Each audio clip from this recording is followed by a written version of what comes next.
muchos años, en que una bandera azul y blanca ondeó por primera vez en el rincón más austral del mundo. Era 1820. El viento rugía sobre las aguas del Atlántico Sur y un pequeño grupo de hombres, bajo mando de un capitán con acento criollo, izaba los colores de una patria naciente. Ese día, Argentina hizo saber al mundo que las Islas Malvinas eran suyas, y ese reclamo aún sigue en pie. Las Islas Malvinas no siempre fueron británicas. De hecho, durante siglos fueron parte del entramado colonial español. Ya desde el siglo XVI aparecen en mapas europeos con nombres como San Antón, Islas de San Luis, Îles Malouines o simplemente las Falkland, según quien dibujara el mapa. Pero una cosa era clara: estaban bajo soberanía efectiva de España desde fines del siglo XVIII. En 1767, España establece un asentamiento permanente en Puerto Soledad, designa gobernadores, construye instalaciones y mantiene una guarnición militar.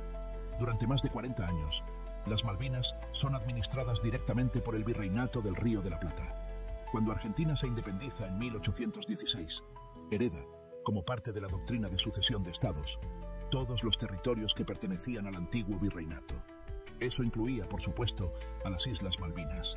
Pero las primeras décadas de independencia fueron turbulentas. Luchas internas, conflictos regionales y un Estado apenas en formación. Aún así, el gobierno argentino no se olvidó de las islas. En 1820, el corsario estadounidense David Jewett, al servicio del gobierno de Buenos Aires, llega a Puerto Soledad, iza la bandera argentina y declara formalmente la soberanía nacional sobre las islas. El hecho fue comunicado a potencias extranjeras. Un año más tarde, el capitán Pablo Areguatí es designado primer comandante político y militar. Y en 1829 se da un paso más importante. El gobernador Martín Rodríguez nombra a Luis Bernet como comandante civil y militar de las Islas Malvinas y sus adyacentes al Cabo de Hornos. Bernet organiza la economía local, establece un régimen de pesca y explotación de ganado y comienza a otorgar concesiones. Era una colonia real, bajo jurisdicción argentina. Pero esa prosperidad no duraría. El 3 de enero de 1833, sin declaración de guerra ni notificación previa, dos buques de guerra británicos, el HMS Clio y el Tyne, fondean frente a Puerto Soledad. A bordo, una orden del almirantazgo británico: tomar posesión de las islas en nombre de su majestad. El comandante británico, John Onslow, desaloja a la pequeña guarnición argentina con un ultimátum. El comandante Pinedo, con apenas una decena de soldados y sin capacidad de respuesta frente a los cañones navales, se retira. Así, las Malvinas quedan bajo control británico. La bandera argentina es arriada. La población argentina que residía allí, incluyendo a las familias de los peones, fue expulsada en las semanas siguientes. Este acto fue considerado desde entonces por Argentina como una ocupación ilegal, violatoria del derecho internacional. Y no fue solo una nota al pie en la historia. Desde 1833 hasta hoy, ningún gobierno argentino, de facto o democrático, dejó de reclamar su soberanía sobre las islas. Pero, ¿por qué Gran Bretaña quiso las Malvinas? Más allá de las razones geoestratégicas, como el control de rutas marítimas hacia el Pacífico, había intereses económicos: pesca, caza de ballenas, control naval. En esos años, el Imperio Británico expandía sus dominios en todos los continentes. Las Malvinas eran un punto clave entre la India, el Atlántico y el Pacífico. Desde el día del despojo, el gobierno argentino envió notas diplomáticas, protestas formales y reclamos ante todas las cancillerías europeas. El primer gobierno de Juan Manuel de Rosas exigió públicamente la devolución de las islas. Durante más de un siglo, ese reclamo se sostuvo incluso en los peores momentos: guerras civiles, gobiernos militares, crisis económicas. Las Malvinas se convirtieron en una causa transversal, compartida por todas las ideologías. Las Malvinas son argentinas no por capricho, sino por historia. Y esa historia comienza mucho antes de la guerra. Un dato que poca gente sabe: Gran Bretaña nunca justificó legalmente su ocupación de 1833. Jamás presentó títulos de soberanía continuada previos, ni reclamó una cesión formal por parte de España. Simplemente tomó las islas. Y otro: en las décadas posteriores, varios funcionarios británicos dudaron de la legitimidad de esa posesión. En 1841, Un informe del Foreign Office admitía que el gobierno británico no ha presentado ni demostrado su título legal de soberanía. Así comienza la historia.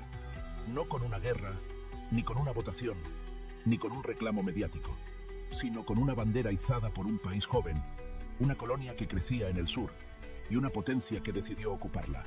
Las Malvinas no fueron el inicio de una guerra, fueron el comienzo de una deuda que aún sigue abierta. ¿Querés saber más sobre cómo Argentina intentó recuperar las islas con diplomacia y por qué esas negociaciones fracasaron? No todos los conflictos comienzan con un disparo. Algunos empiezan con una carta ignorada, un tratado roto o una promesa incumplida. La historia de las Malvinas, después de 1833, se convirtió en un laberinto diplomático donde la paciencia argentina chocaba, una y otra vez, con la indiferencia británica. Tras la ocupación de 1833, el reclamo argentino se volvió sistemático. Todos los gobiernos, civiles o militares, unitarios o federales, mantuvieron protestas formales ante el Reino Unido. Esas notas, archivadas por centenares en la Cancillería argentina, representan un siglo de insistencia pacífica.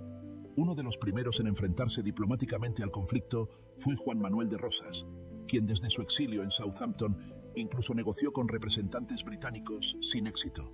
Más tarde, gobiernos como los de Mitre, Sarmiento o Roca volvieron a plantear el tema, y aunque algunas respuestas llegaban, nunca se ofrecía una solución concreta. En 1884, el embajador argentino Roque Sáenz Peña propuso formalmente la internacionalización de las islas hasta que se resolviera el conflicto. Londres no respondió. Después de la Segunda Guerra Mundial, el mundo empezó a mirar con otros ojos a los imperios coloniales. Naciones Unidas nació con la idea de la autodeterminación de los pueblos y la descolonización de los territorios ocupados. Y fue ahí donde Argentina encontró un nuevo escenario para su reclamo.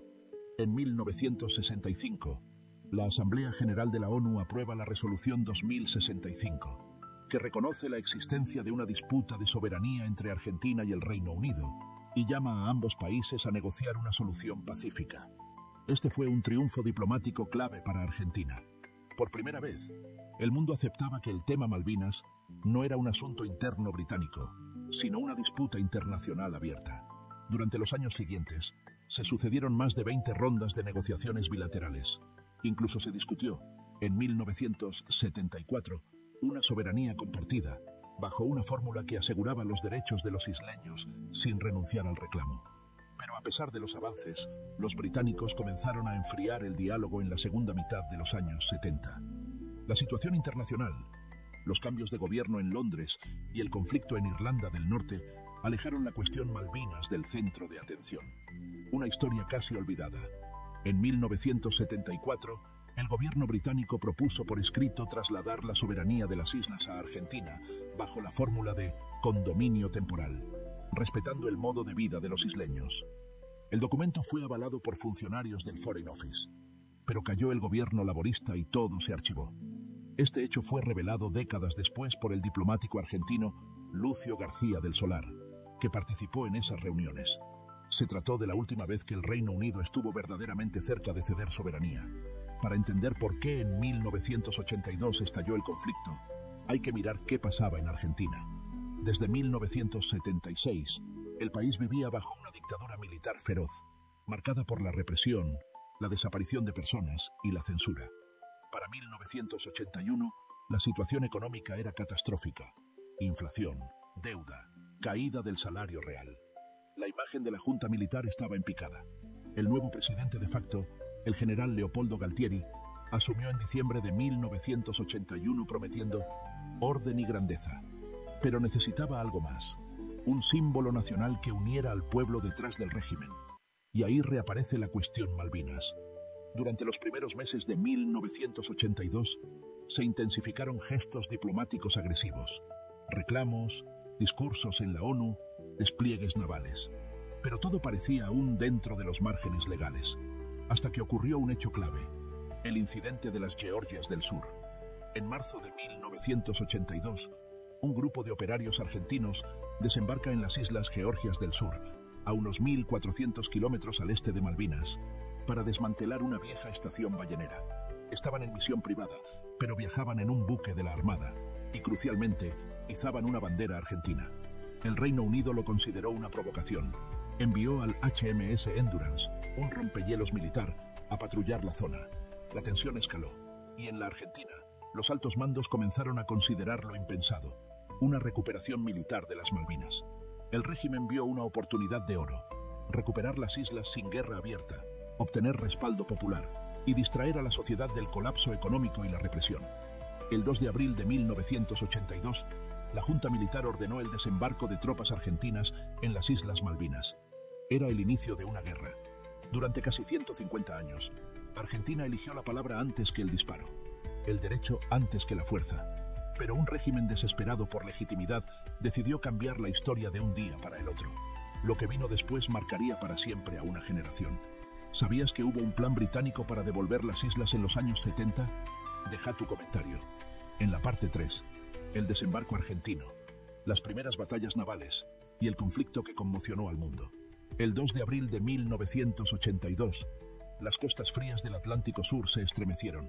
Después de más de un siglo de reclamos ignorados, un grupo de jóvenes soldados argentinos, muchos aún adolescentes, pisaba tierra malvinense para cumplir una orden que cambiaría sus vidas. Y la historia. El Operativo Rosario, planificado en secreto por la Armada Argentina, consistía en un desembarco relámpago en Puerto Argentino, Stanley para los británicos, con el objetivo de recuperar las islas sin derramamiento de sangre. Y sorprendentemente, lo lograron. A las 6 de la mañana del 2 de abril, los comandos anfibios desembarcaron cerca del aeropuerto. Luego llegaron las tropas de infantería de marina. Tras escaramuzas menores, la gobernadora británica, Rex Hunt, ordenó rendirse. Los Royal Marines fueron trasladados como prisioneros a Montevideo y repatriados. El mundo miraba atónito. Por primera vez en la historia reciente, dos países occidentales entraban en un conflicto armado por territorio en el hemisferio sur. Luis Bernet, gobernador argentino en 1829, había construido su vivienda en Puerto Soledad. En 1982, los mandos militares argentinos instalaron su comando en la misma zona, como una señal simbólica de continuidad histórica. Además, los soldados argentinos recibieron la orden de no disparar si no eran atacados primero, y algunos incluso ayudaron a las familias isleñas a calmarse, sabiendo que se trataba de una operación sin intención de combate urbano. Durante los días siguientes, en Buenos Aires, se vivió una explosión de fervor patriótico. Multitudes celebraban en Plaza de Mayo. Los medios hablaban de recuperación y no de guerra. La dictadura de Galtieri alcanzó un pico de aprobación que no volvería a repetir. Pero puertas adentro, los mandos sabían que el Reino Unido no dejaría pasar esto sin responder. No hay forma de que los ingleses acepten esta derrota sin pelear. Ya están movilizando su flota. Estas palabras, pronunciadas por el almirante Lombardo el 4 de abril, resumen la incredulidad de muchos en la Junta que esperaban una negociación rápida y beneficiosa. Se equivocaban. La respuesta británica fue inmediata. En cuestión de días, el Reino Unido organizó la Task Force 317, una flota de más de 100 buques que incluía portaaviones, submarinos nucleares, destructores y barcos logísticos. El 5 de abril, el portaaviones HMS Hermes, el Invincible, y el submarino HMS Conqueror zarpan rumbo al Atlántico Sur. Margaret Thatcher, la Dama de Hierro, se juega su prestigio político al ordenar la reconquista militar. En ese momento, la distancia entre Londres y Malvinas era mayor que entre Londres y Moscú, más de 12.000 kilómetros. Era una operación militar sin precedentes logísticos. Ningún país había proyectado fuerza militar tan lejos de su territorio desde la Segunda Guerra Mundial. El primer golpe grave para Argentina llegó el 2 de mayo, cuando el submarino HMS Conqueror torpedeó y hundió el crucero Arra General Belgrano, fuera del área de exclusión establecida por los británicos. Murieron 323 marinos argentinos, más que en cualquier otro episodio de la guerra. Fue un impacto brutal para la opinión pública argentina, que empezaba a darse cuenta de que no era una recuperación pacífica, sino una guerra total. El mar se los tragó sin aviso. No hubo aviso de guerra, solo silencio, fuego y un barco que se partía en dos. El hundimiento del Belgrano, aunque controvertido, cambió las reglas del juego. A partir de allí, ambos bandos atacaban con toda su capacidad, y la guerra se intensificó.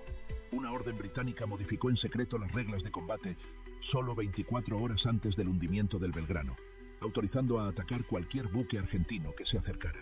Esa orden se mantuvo clasificada hasta los años 2000. Además, el Reino Unido había desplegado la red de espionaje satelital estadounidense, lo que dio una ventaja estratégica clave a la Task Force. Argentina, en cambio, tenía comunicaciones inseguras y muchas veces transmitía órdenes por radio abierta, al alcance del enemigo. Ante la superioridad naval británica, Argentina apostó a su aviación, y en eso sorprendió al mundo. Con aviones Mirage, Dagger, Skyhawk y Super Étendard, los pilotos argentinos volaban a ras del agua para evitar los radares y atacar buques enemigos. Fue una de las campañas aéreas más arriesgadas de la historia militar moderna. Uno de los episodios más notables ocurrió el 25 de mayo, Día de la Patria. Ese día, los pilotos argentinos hundieron el destructor británico HMS Coventry y dañaron gravemente al Atlantic Conveyor, buque logístico vital para la operación inglesa. Los pilotos sabían que sus chances de volver eran mínimas, y aún así volaban, día tras día. Eran misiones suicidas por amor a una bandera. Los aviones argentinos volaban sin sistemas electrónicos avanzados, muchas veces usando mapas de papel sujetos con cinta adhesiva al tablero de instrumentos. Varios pilotos fueron derribados tras agotar el combustible al regreso, sin llegar a sus bases. El suboficial primero Julio Barrionuevo, tripulante de un Canberra, murió en combate a los 19 años. Fue uno de los soldados más jóvenes en morir en acción. Hoy su nombre está grabado en el cenotafio de Malvinas en Buenos Aires. La guerra ya no era una estrategia política. Era sangre, acero, fuego y lágrimas. Argentina peleaba con coraje pero con recursos limitados. Gran Bretaña desplegaba su poder global. En el medio, soldados que jamás pensaron estar en guerra daban todo por su país. ¿Conocías la historia del Belgrano? ¿O la forma en que volaban nuestros pilotos? Deja tu comentario. A partir del 21 de mayo, los británicos iniciaron el desembarco en la bahía San Carlos, en el oeste de las islas. A partir de allí, comenzaron a avanzar hacia Puerto Argentino. Para los soldados argentinos, la guerra se convirtió en una espera angustiante en condiciones inhumanas. Temperaturas bajo cero, sin ropa adecuada, con raciones mínimas y armamento limitado. Muchos soldados eran colimbas, conscriptos, sin experiencia en combate real.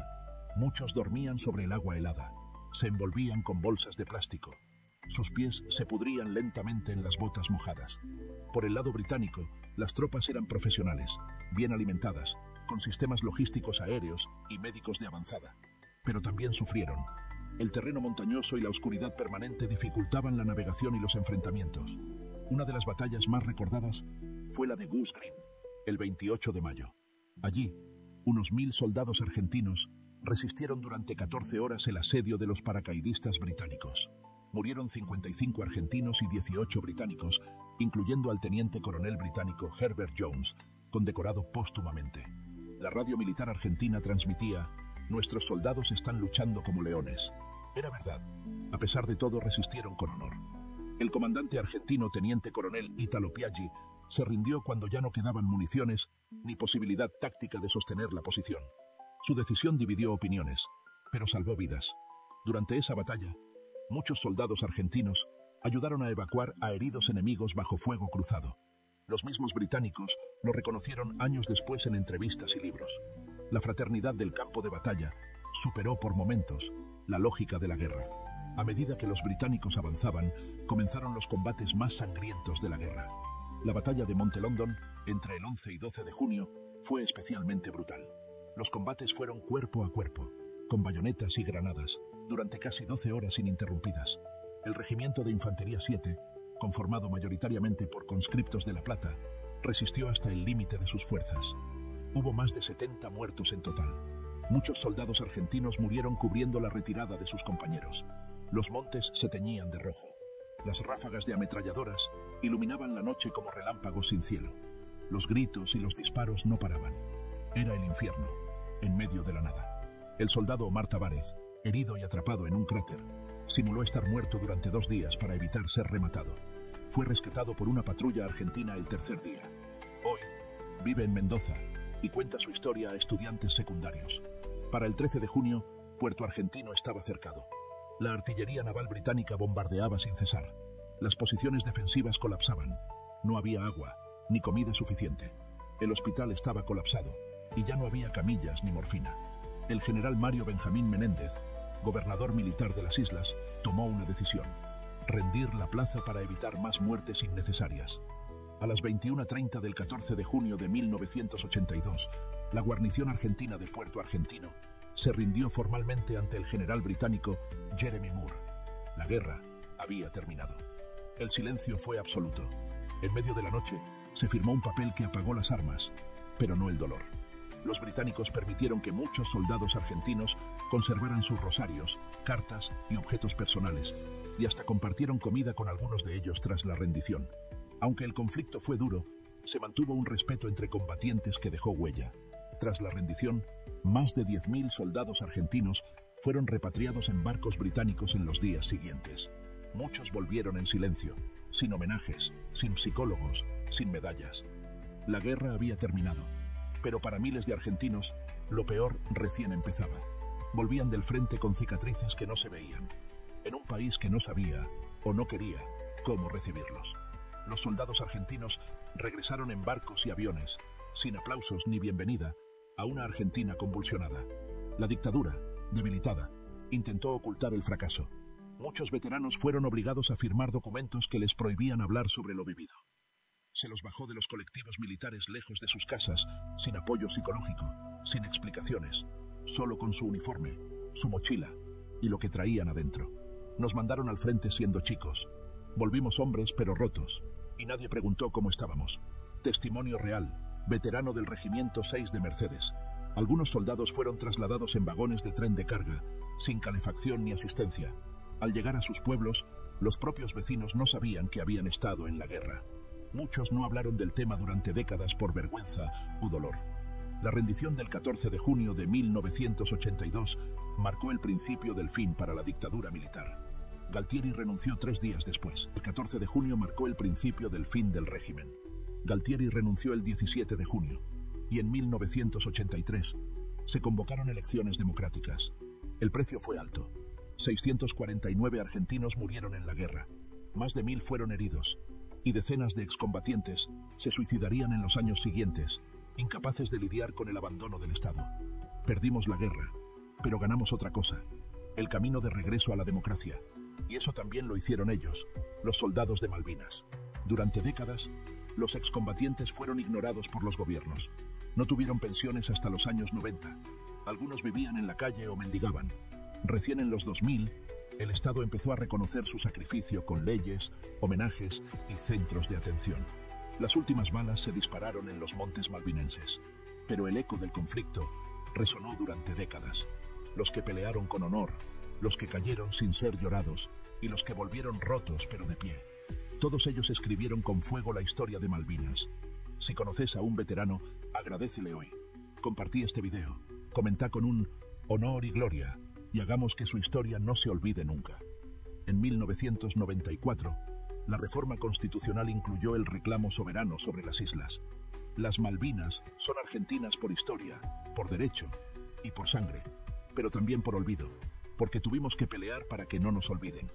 En el Hospital Borda de Buenos Aires, durante los años 80 y 90, se creó una sala específica para tratar a excombatientes con trastornos de estrés postraumático.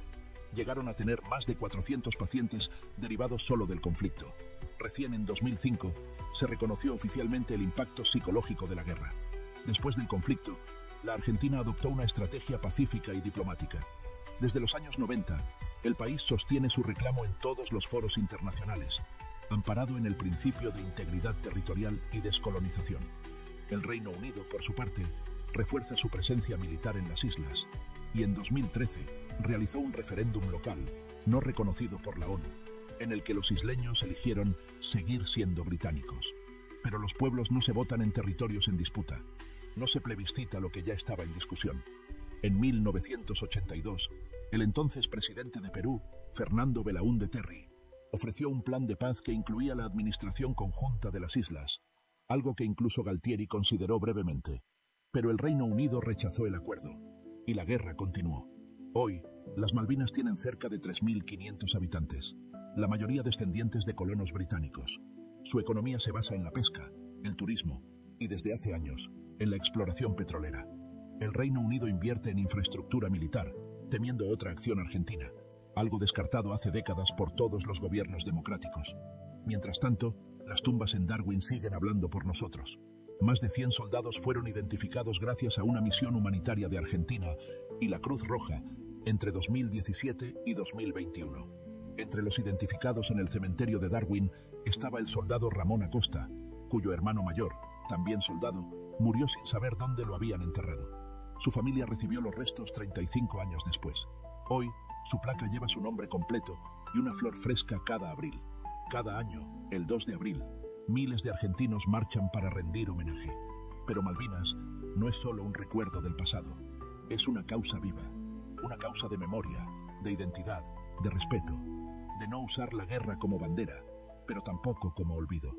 Las Malvinas nos duelen, pero también nos unen, porque allá pelearon ricos y pobres, del norte y del sur, de todas las provincias, y en el barro todos eran iguales. La guerra de Malvinas terminó en 1982, pero la historia no, porque mientras exista alguien que recuerde, alguien que enseñe y alguien que diga gracias, Malvinas seguirá viva. Si llegaste hasta acá, es porque sabes que esta historia importa. Compartí este video, comentá honor y gloria a nuestros héroes y hace que el reclamo no muera en el olvido, porque las Malvinas fueron, son y serán argentinas. La guerra de Malvinas terminó en 1982, pero la historia no se cierra. Sigue viva en la memoria de los que lucharon y en cada uno de nosotros.